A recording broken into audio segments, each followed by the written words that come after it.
अखिल भारतीय मराठा महासंघाच्या वतीनं मंगळवार पेठेतील महाराणी ताराराणी सभागृहात वधूवर मेळाव्याचं आयोजन करण्यात आलं होतं.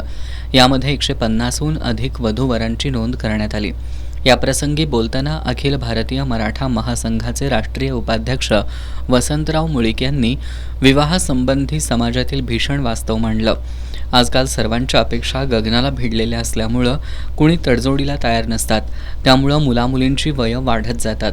पुढं लग्न ठरणं अवघड होऊन बसतं. अशावेळी पालकांनी आणि मुलांनी दोघांनीही पुढाकार घेणं महत्त्वाचं असतं. त्यामुळं विवाह जुळवताना एकसंघपणे प्रयत्न करणं काळाची गरज बनली असल्याचं प्रतिपादन त्यांनी यावेळी केलं. यासह मुलांच्या कुंडलीपेक्षा कर्तृत्वाला महत्त्व द्या. 96 कुळीचा बाऊ न करता विवाह जुळवा. लग्ना अगोदर प्री वेडिंग शूटिंग, फोटोग्राफी यासह लग्नात वारेमाप खर्च टाळा.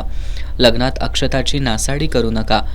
अधार्मिक 2दा अक्षता पद्धत पूर्णपणे बंद करा, असं आवाहन त्यांनी उपस्थित इच्छुक वधूवर आणि पालकांना केलं.